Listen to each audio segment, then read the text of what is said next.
나르시시스트의 사랑이 가짜라는 증거들에 대해 깊이 있게 이야기해 보겠습니다. 나르시시스트는 매우 매력적이고 유혹적인 방식으로 사랑을 표현하지만 그들의 사랑은 진정한 감정이 아닌 조작과 이기심에서 비롯된 것일 때가 많습니다.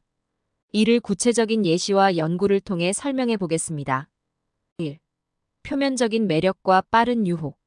나르시시스트와의 관계는 대부분 첫 만남부터 매우 강렬하고 빠르게 발전하는 경향이 있습니다. 그들은 마치 완벽한 상대인 것처럼 행동하며 당신이 꿈꿔왔던 모든 것을 제공할 것 같은 인상을 줍니다. 나르시시스트는 상대방의 마음을 빠르게 사로잡기 위해 과도한 칭찬과 관심을 쏟아붓습니다. 이런 방식은 피해자로 하여금 마치 영화 속 로맨스를 경험하는 것처럼 느끼게 만들지만 이는 진정한 사랑이라기보다는 상대방을 통제하기 위한 전략일 가능성이 큽니다. 사례 연구에 따르면 나르시시스트와의 관계 초기 단계에서 나타나는 과도한 유혹과 사랑, 폭격은 그들의 전형적인 패턴 중 하나입니다. 이 시기에 상대방은 나르시시스트가 자신을 진정으로 사랑한다고 믿게 되지만 실제로 나르시시스트는 상대방을 통제하고 그들에 대한 우월감을 느끼기 위한 도구로 사용하려는 의도를 가지고 있습니다. 2. 타인의 감정을 이용하는 이기적인 동기. 나르시시스트의 사랑이 가짜라는 두 번째 증거는 그들의 감정 표현이 이기적인 동기에서 비롯된다는 점입니다. 나르시시스트는 타인의 감정에 대한 공감 능력이 부족하기 때문에 그들이 사랑을 표현할 때조차도 그 목적은 상대방을 위해서가 아니라 자신을 위한 것입니다. 예를 들어, 나르시시스트는 자신이 칭찬을 받고 주목받기 위해 상대방에게 사랑을 표현할 수 있습니다. 그러나 그 사랑은 진정한 감정이 아닌 자신에게 이득이 될 때만 나타나는 가짜 사랑입니다. 연구에 따르면 나르시시스트들은 공감을 느끼지 못하거나 다른 사람의 감정을 이해하지 못하기 때문에 그들의 사랑 표현은 주로 자신이 원하는 것을 얻기 위한 수단으로 사용됩니다. 이러한 행동은 나르시시스트가 본질적으로 자기중심적이라는 사실을 보여주는 또 다른 증거입니다. 3. 관계에서의 불균형. 나르시시스트와의 관계는 대부분 불균형한 형태를 띱니다. 그들은 상대방에게 끊임없이 요구하고 자신의 욕구와 필요를 우선시하며 상대방의 감정이나 욕구는 무시합니다. 나르시시스트는 관계에서 항상 자신이 중심에 있어야 하며 상대방은 그들의 욕구를 충족시키기 위해 존재하는 것처럼 느끼게 만듭니다. 이러한 관계의 불균형은 나르시시스트의 사랑이 가짜임을 보여주는 중요한 증거입니다. 심리학자들은 이러한 관계의 불균형이 나르시시스트와의 관계에서 공통적으로 나타나는 현상이라고 말합니다. 나르시시스트는 상대방의 감정을 진정으로 이해하지 못하기 때문에 그들의 사랑은 항상 일방적이며 관계의 모든 초점이 자신에게 맞춰져 있습니다.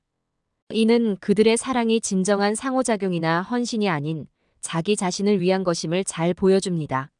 4. 갈등이 발생할 때의 반응. 나르시시스트의 사랑이 가짜라는 또 다른 증거는 갈등이 발생할 때 드러납니다. 진정한 사랑은 어려운 상황이나 갈등이 발생했을 때도 상대방을 존중하고 이해하려는 노력이 포함됩니다.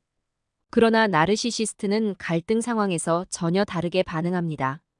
그들은 상대방을 비난하거나 자신이 피해자인 척하거나 문제를 무시하려고 합니다. 나르시시스트는 갈등을 해결하기 위해 노력하는 대신 오히려 상대방을 더 비난하거나 조작하려고 합니다. 사례 연구에 따르면 나르시시스트와의 관계에서 갈등이 발생하면 피해자는 자신이 모든 문제의 원인이라고 느끼게 됩니다. 나르시시스트는 자신의 잘못을 인정하지 않으며 모든 책임을 상대방에게 돌리려고 합니다. 이는 그들의 사랑이 진정한 이해와 공감이 결여된 일종의 통제 수단이라는 사실을 다시 한번 입증해 줍니다. 5. 감정적 조작. 나르시시스트의 사랑이 가짜라는 가장 큰 증거 중 하나는 그들이 관계 내에서 감정적 조작을 사용한다는 점입니다. 그들은 종종 피해자를 혼란스럽게 만들거나 자신의 잘못을 숨기기 위해 가스라이팅 같은 심리적 조작을 사용합니다. 예를 들어, 나르시시스트는 자신이 잘못했음에도 불구하고 피해자에게 내가 오해한 거야. 혹은 너는 너무 민감해라는 식으로 말하며 피해자의 감정을 무시하거나 왜곡합니다. 이러한 행동은 그들이 진정으로 사랑하는 것이 아니라 상대방을 통제하고 조종하려는 의도를 가지고 있음을 보여줍니다. 연구 결과 나르시시스트는 감정적 조작을 통해 피해자를 심리적으로 지배하려는 경향이 있으며 그들은 이러한 조작을 통해 자신이 원하는 것을 얻기 위해 상대방의 감정과 행동을 통제합니다. 이는 그들의 사랑이 진정성이 결여된 가짜임을 명백히 드러냅니다. 6. 조건부 사랑. 나르시시스트는 무조건적인 사랑을 제공하지 않습니다. 그들의 사랑은 항상 조건부입니다.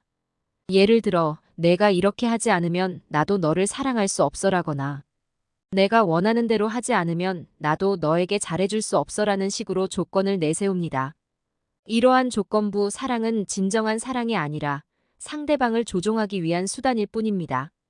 나르시시스트는 자신이 원하는 행동이나 반응을 얻기 위해 사랑을 미끼로 사용합니다.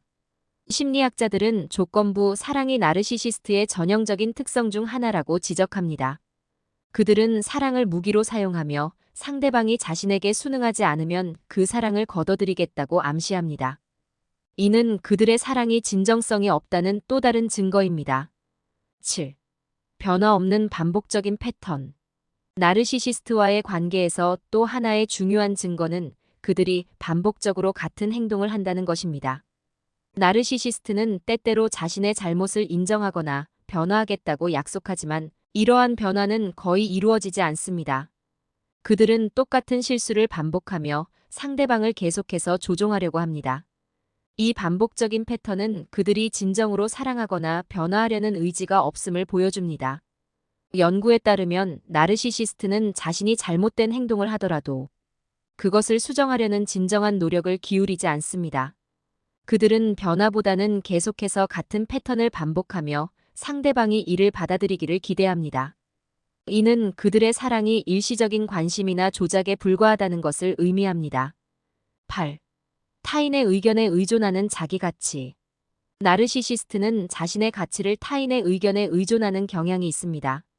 그들은 외부에서의 인정과 칭찬을 통해 자신을 가치 있다고 느끼며 이로 인해 상대방에게 과도하게 의존하게 됩니다. 나르시시스트는 자신이 사랑받고 있음을 끊임없이 확인하려 하지만 이는 진정한 사랑에서 비롯된 것이 아니라 자기 자신의 불안정한 자존감을 충족시키기 위한 것입니다.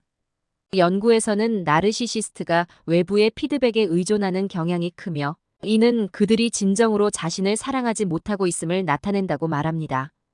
이로 인해 그들의 사랑은 상대방을 위한 것이 아니라 자신의 내면의 공허함을 채우기 위한 수단일 뿐입니다. 9. 비판과 무시의 이중성. 나르시시스트는 관계에서 상대방을 비판하면서도 동시에 무시하는 행동을 보입니다. 그들은 상대방의 행동을 문제 삼고 끊임없이 비판하면서도 상대방의 감정이나 요구를 무시하는 태도를 취합니다. 이러한 이중적인 행동은 그들이 진정으로 상대방을 사랑하지 않는다는 명백한 증거입니다. 심리학 연구에 따르면 나르시시스트는 상대방을 비판하면서 그들이 자신에게 의존하게 만들려는 경향이 있습니다. 이러한 비판과 무시는 그들의 사랑이 진정성이 없는 오로지 자기 자신을 위한 것임을 보여줍니다. 10. 끝없는 인정 욕구. 마지막으로 나르시시스트의 사랑이 가짜라는 증거는 그들의 끝없는 인정 욕구에서 드러납니다. 나르시시스트는 끊임없이 주목받고 칭찬받기를 원하며 이러한 욕구가 충족되지 않을 때 관계에서 문제를 일으킵니다. 그들은 자신이 사랑받고 있다는 확신을 지속적으로 요구하며 상대방이 그들에게 충분한 관심을 주지 않으면 관계를 위협하거나 분노를 표출하기도 합니다. 연구 결과에 따르면 나르시시스트는 자기애적 성격으로 인해 끊임없이 외부에서의 인정을 갈망합니다. 이는 그들의 사랑이 진정한 상호작용이나 헌신보다는 자신에게 주어진 관심과 칭찬에 달려있음을 나타냅니다. 이처럼 나르시시스트의 사랑은 겉으로는 강렬하고 매력적으로 보일 수 있지만 실제로는 조작과 이기심에서 비롯된 가짜 사랑일 가능성이 큽니다. 이러한 증거들을 통해 나르시시스트와의 관계에서 자신의 감정을 지키고 진정한 사랑이 무엇인지 다시 생각해보는 것이 중요합니다.